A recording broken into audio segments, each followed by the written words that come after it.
Vale a pena morrer para que outros possam viver,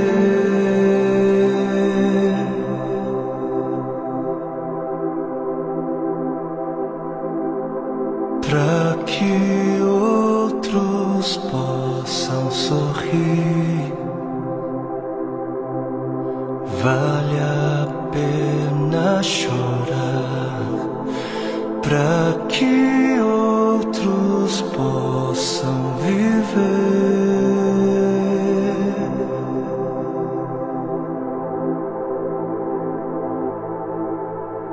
Portanto, visto que temos este ministério pela misericórdia que nos foi dada, não desanimamos. Antes, renunciamos aos procedimentos secretos e vergonhosos, não usamos de engano, nem adulteramos a palavra de Deus. Ao contrário, mediante a clara exposição da verdade, recomendamo-nos à consciência de todos diante de Deus. Pois não pregamos a nós mesmos, mas a Jesus Cristo, o Senhor, e a nós como escravos de vocês por causa de Jesus. De todos os lados somos pressionados, mas não desanimamos. Ficamos perplexos, mas não desesperados. Somos perseguidos, mas não abandonados. Abatidos, mas não destruídos. Trazemos sempre em nosso corpo o morrer de Jesus, para que a vida de Jesus também seja revelada em nós.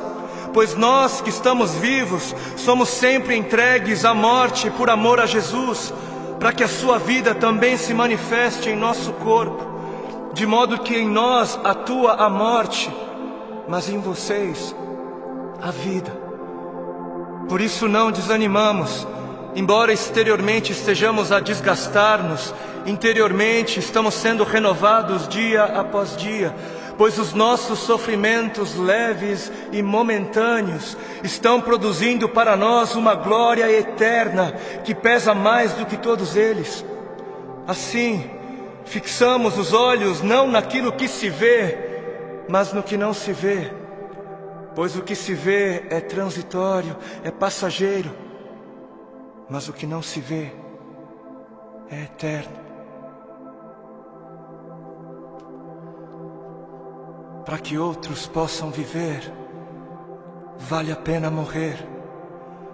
E nas palavras de 2 Coríntios capítulo 4 que nós acabamos de ler, para que outros possam viver, não apenas vale a pena morrer, como deve-se morrer. Deve-se. Para que outros possam viver, deve-se. É necessário morrer. É necessário morrer para que haja vida.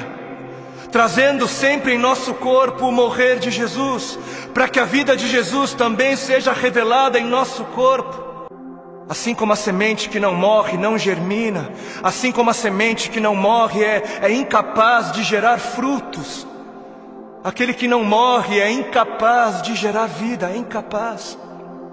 Não fosse o sangue do Cordeiro, não fosse o sangue de todos os mártires que vieram antes de nós, não fossem aqueles que vivem como se não pertencessem a este mundo, não seríamos conhecedores das boas novas da vida, não seríamos. Mas se as coisas são assim, se isso é verdade, se isso reflete a realidade, se o Senhor teve toda a intenção de dizer exatamente o que Ele disse, por que é então que não morremos? Por que é então que o mundo está cansado de ver uma igreja que deveria carregar a mensagem da morte, mas não carrega? Não carrega. E não carrega porque ela mesma recusa-se a morrer. Se a ordem é essa, por que é então que não vemos mais vidas sendo geradas? Nações sendo alcançadas em meio à voluntária entrega da vida por parte daqueles que se dizem cristãos? Por quê? Por quê? Porque existe algo de muito errado em nosso meio. Existe algo de muito errado em meio àquilo que chamamos de Evangelho do Reino de Deus. Evangelho do Reino de Deus. Não o Evangelho do Reino dos homens para os homens. Não o Evangelho do Reino desta terra para esta terra. Não o Evangelho do seu reino para você mesmo, para o seu próprio benefício. Mas o Evangelho do Reino de Deus para o benefício de Deus. E o povo, por falta de líderes que preguem o que o povo precisa ouvir e não o que o povo quer ouvir, o povo está adorando outros bezerros de ouro. E o grande bezerro de ouro dos nossos dias é a bênção.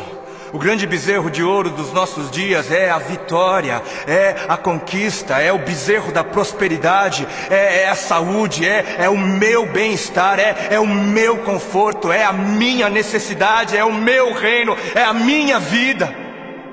7 passos para alcançar a bênção aqui, 40 dias de jejum da vitória ali, 12 maneiras para ser próspero um pouco mais adiante, e 318 formas para você fazer com que Deus faça aquilo que você quer que Ele faça. Não importa se Ele queira fazer ou não, porque afinal o modelo de Jesus, não seja feita a minha vontade, mas a sua, serve para Jesus, serve para o Filho de Deus, não serve para mim, não serve para a igreja. Quantos já foram a alguma campanha que dizia: campanha do negue-se a si mesmo, campanha dos 3 passos para morrer, ou a campanha das 7 maneiras de amar ao seu próximo como a si mesmo, campanha de 40 dias de jejum para que eu possa carregar a minha cruz? Não. Nunca foi, por que não? Ora, porque não é isso que é importante. Não é isso. Porque o importante é eu ter o carro do ano. Porque o importante é eu ser abençoado. O importante é eu mostrar o quão abençoado sou. Preciso mostrar. Eu preciso mostrar. Porque afinal de contas, se ando de carro importado, é porque Deus me deu, né? Deus me deu.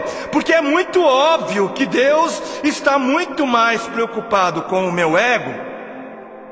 Eu sou tão espiritual e abençoado que é muito óbvio para mim, e é muito óbvio só para mim, que Deus está mais preocupado em colocar dinheiro nas minhas mãos para que eu possa comprar coisas caras e tolas, do que está preocupado em colocar recursos sob os meus cuidados para que eu possa de alguma maneira aliviar a dor dos aflitos.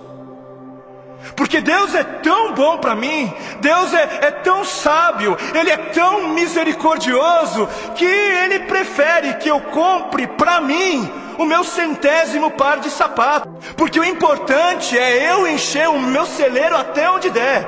O importante é o meu reino, é a minha justiça. Porque o importante é eu viver como se não houvesse morte.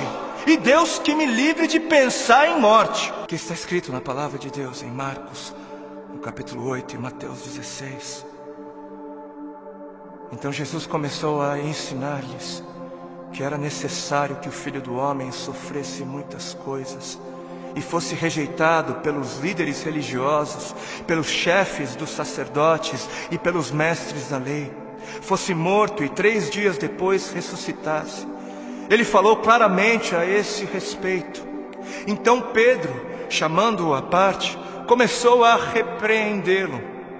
Vejam como desde o início a igreja se escandalizou com a mensagem da morte. Jesus, porém, voltou-se, olhou para os seus discípulos e repreendeu Pedro, dizendo: arreda, Satanás. Você não pensa nas coisas de Deus, mas nas coisas dos homens. Você não está de olho no reino de Deus, mas está de olho no reino dos homens.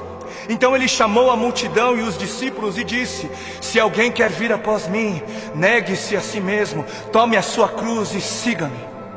Se quiser, se alguém quiser. Porquanto quem quiser salvar a sua vida, perdê-la-á. Mas quem perder a vida por minha causa, achá-la-á. Pois o que aproveitará o homem se ganhar o mundo inteiro e perder a sua alma? Ou o que dará o homem em troca da sua alma? Quem fizer de tudo para garantir a sua vida neste mundo, não merecerá a vida no outro. E quem fizer de tudo para garantir a sua vida no outro mundo, perderá a sua vida neste.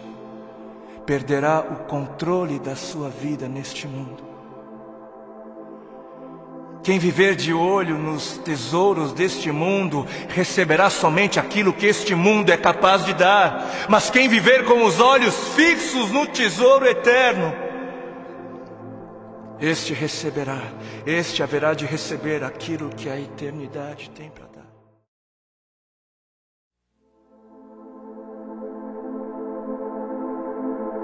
Para que outros possam viver, vale a pena morrer. Para que outros possam viver,